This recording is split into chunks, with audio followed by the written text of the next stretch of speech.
Hello students, I'm your host Hera Imtiaz and with me is our expert Mr. Saeed Chaudhary. This is the 9th program of MBA COL. The course is Project Management.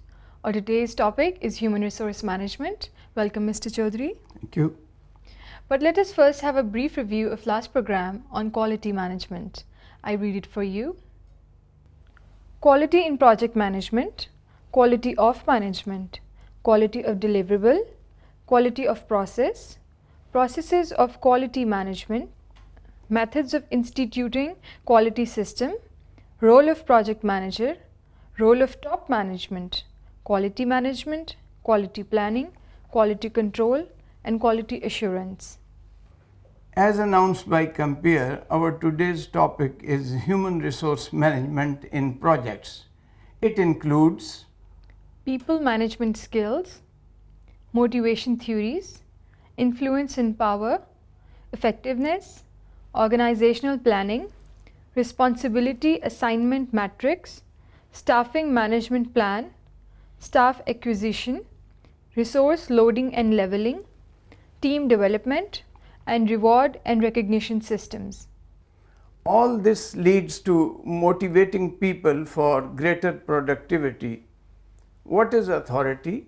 How it is wielded in the perspective of project management, who is an effective human resource manager, how organizational structure influences human resource management, how to recruit people, how to deploy them, what is teamwork, what is compensation. We'll be dealing with all these topics in this program. Mr. Chaudhary, shouldn't we concentrate on HRM in projects? Yes, this is all very generic and common to all management. Let us see how project organization affects human resource management. So let us first see what sort of organizational structure projects have or the companies doing projects have, and how does it affect their HR deployment. Project and the organization. Project fit in organizations, types of organizations, functional organization and conventional line management, line and staff management, pure project management, and metrics management. As we learned in the very first program, a project must fit in the broad strategy of the parent organization. This is true as related to its organization as well as human resource. Because the project's manpower is placed in certain positions and it is the project's structure that places them, and it requires that we understand the project's organizational structure first, and then we understand how its human resource management is executed. On the slide, you can see the growth of project-oriented organizations. There are many reasons for the rapid growth, but most of them can be grouped in 4 general areas. Speed and market responsiveness have become absolute requirements for successful competition. The development of new products, processes, or services regularly requires input from diverse areas of specialized knowledge. With the growth of number of projects, the number of organizations doing projects also increased for 4 general reasons. Number 1, speed and market responsiveness.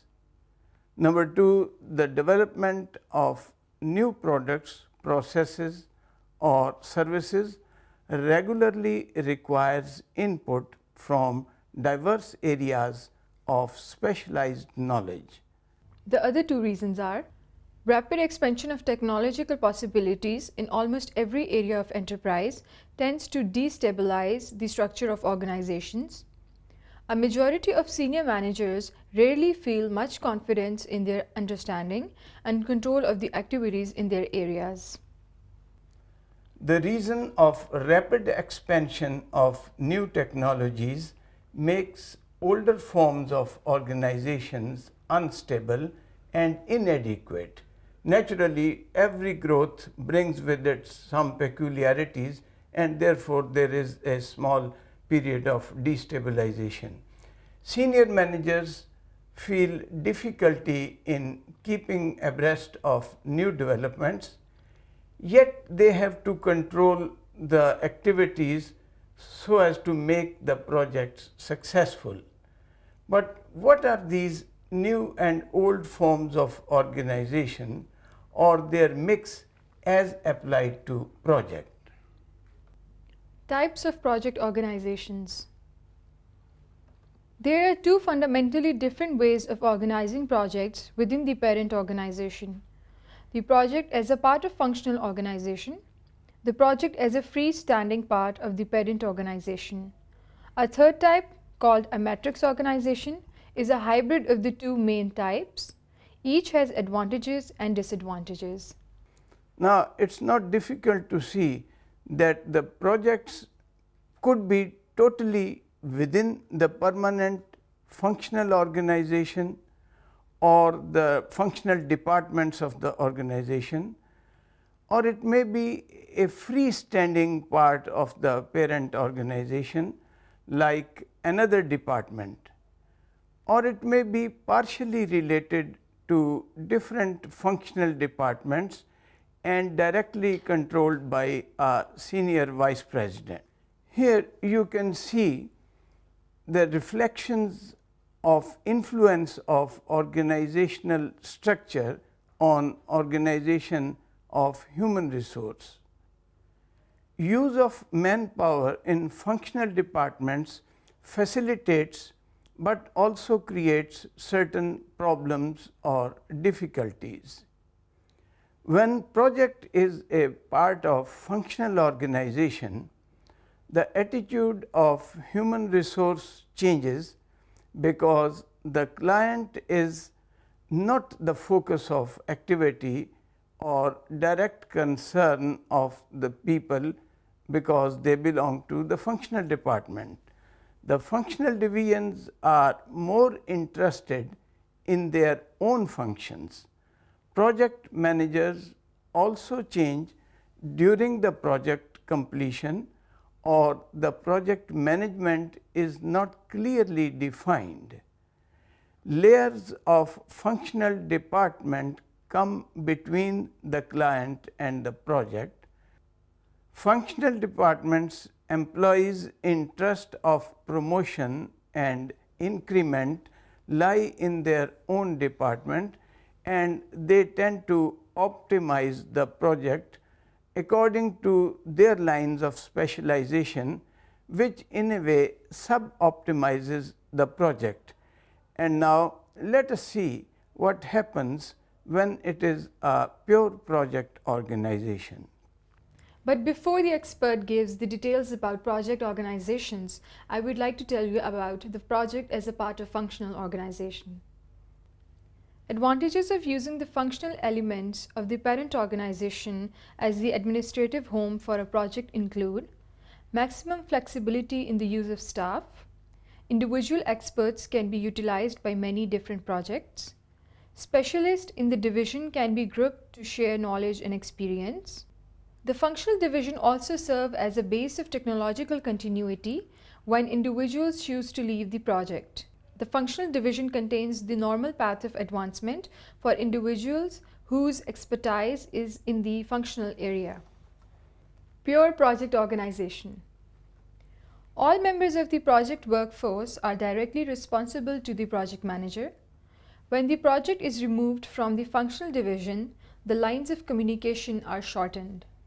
When there are several successive projects of similar kind, the pure project organization can maintain a permanent cadre of experts who develop skills in specific technologies. The project manager has full line authority over the project. Obviously, in pure project management, the project manager has all the authority and project team and other workers are accountable to him. There is direct communication between the project manager, the project team and the client.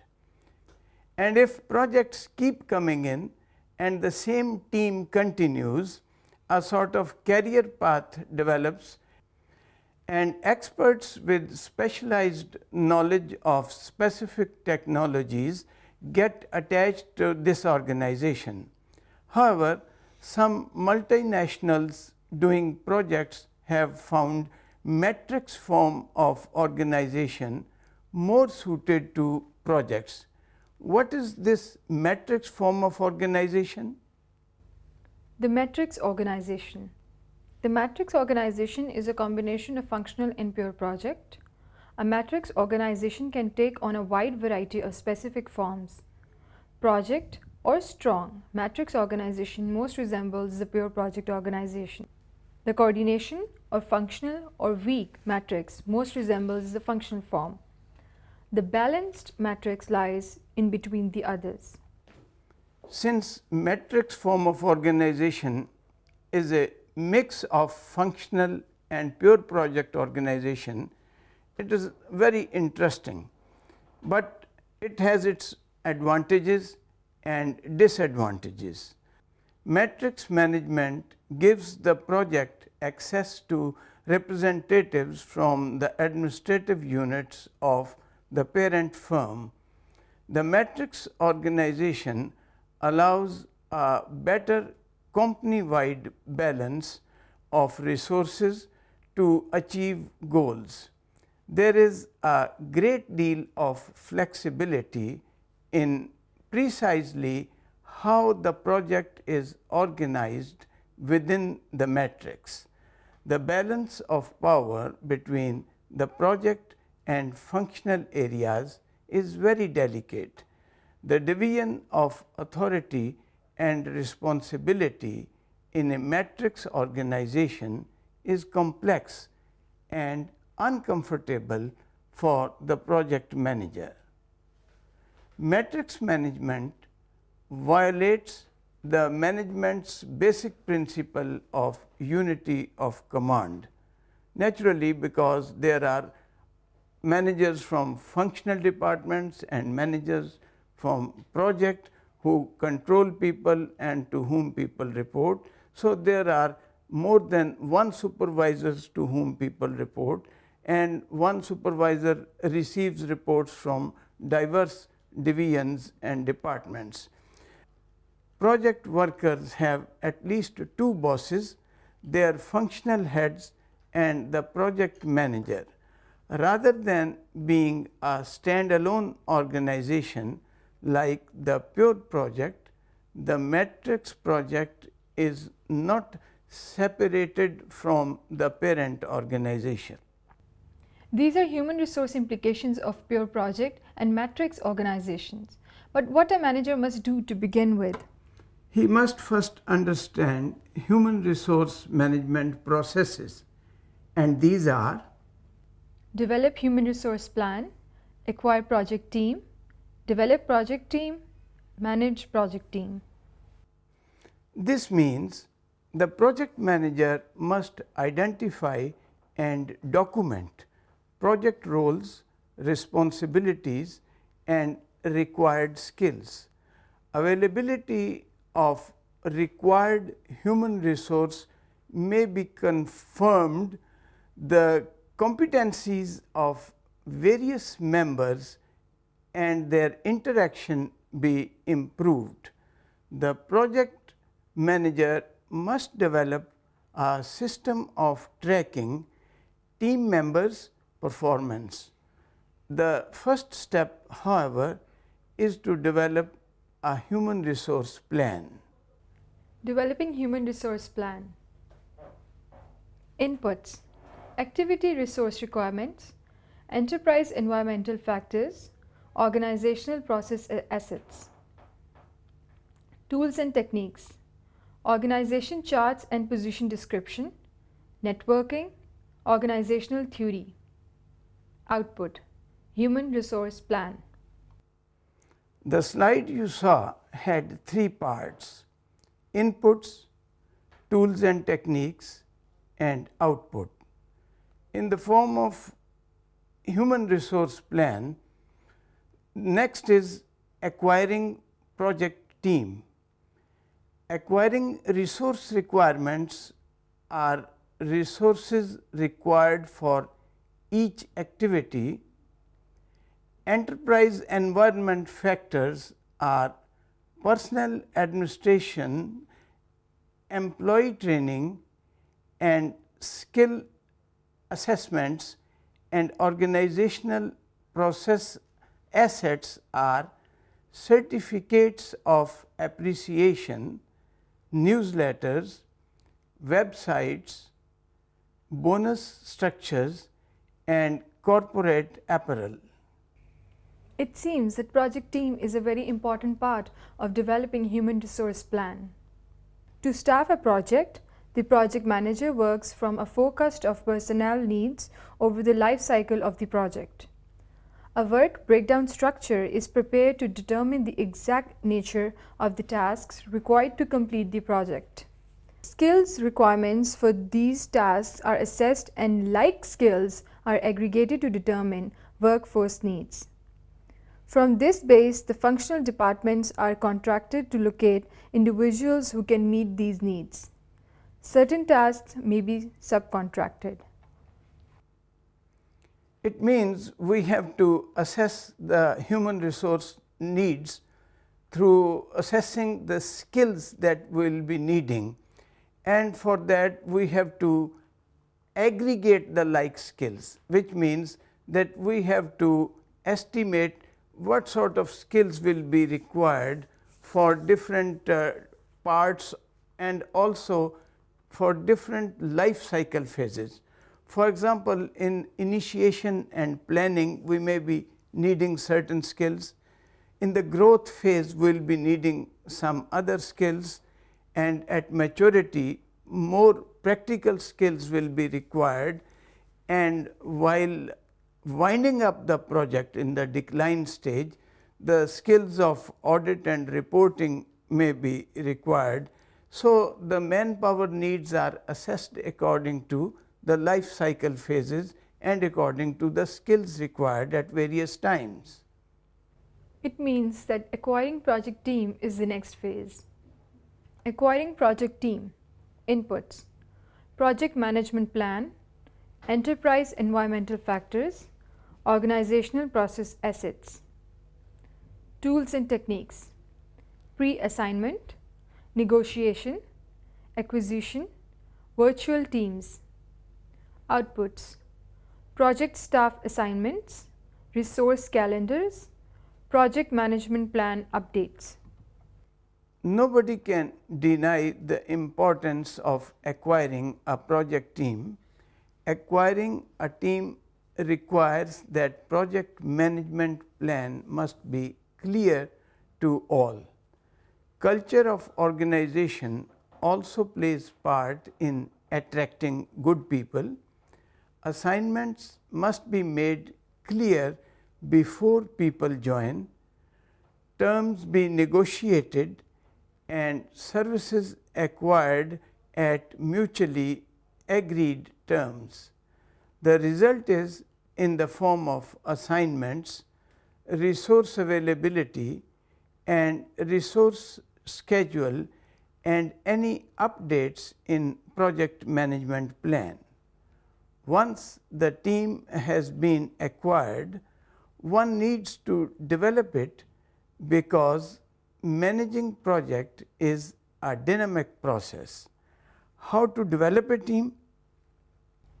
Developing project team.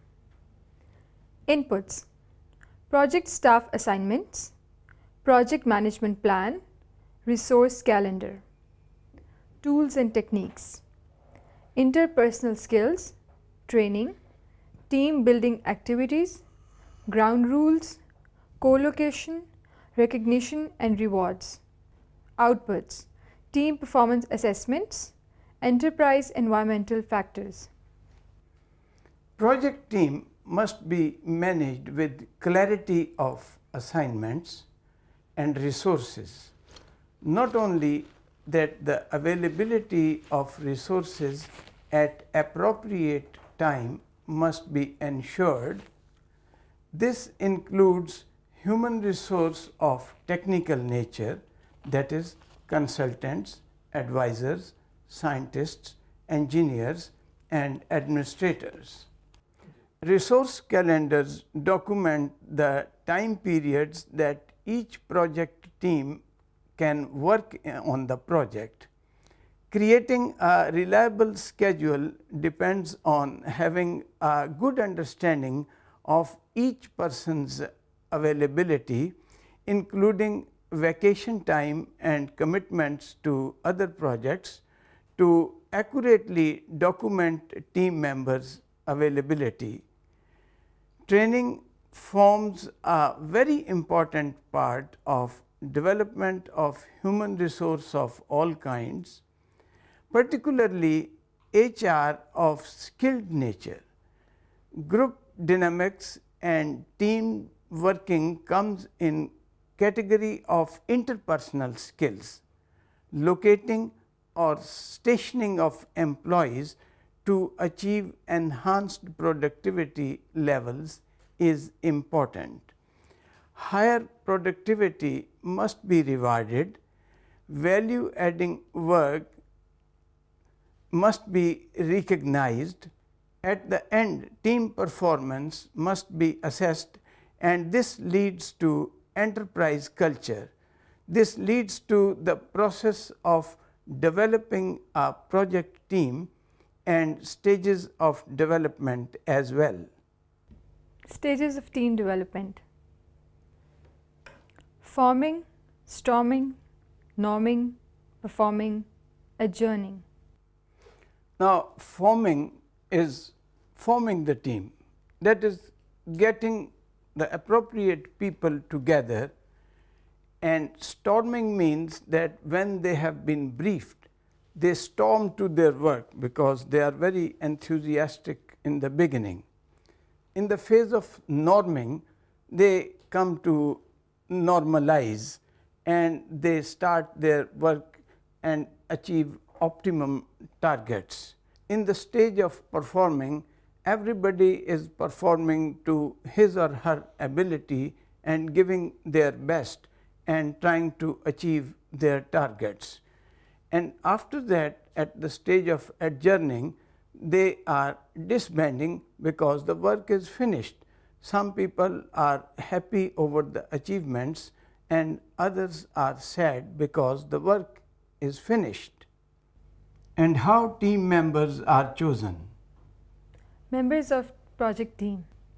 There are some people who are more critical to the project's success than others and should report directly to the project manager or the project manager's deputy. Senior project team members who will be having a long-term relationship with the project, those with whom the project manager requires continuous or close communication, those with rare skills necessary to project success. Evidently, all members are not of the same caliber. They belong to different skills and they have different expertise. So, there are people who are more important and more near to the project manager, or he needs to consult them more than others. Similarly, there may be others with rare skills and they may have to be scheduled according to their facility. So, different team members have to be categorized and their levels of expertise also determines their level of importance. And remember, it is immensely important to manage people not only according to project's needs and requirements, but also according to their needs and requirements. And that brings us to managing project team. Inputs: project staff assignments, project management plan, team performance assessments, performance reports, organizational process assets. Tools and techniques: observation and conversation, project performance appraisals, conflict management, issue log, interpersonal skills. Outputs: enterprise environmental factors updates, organizational process assets updates, change requests, project management plan updates.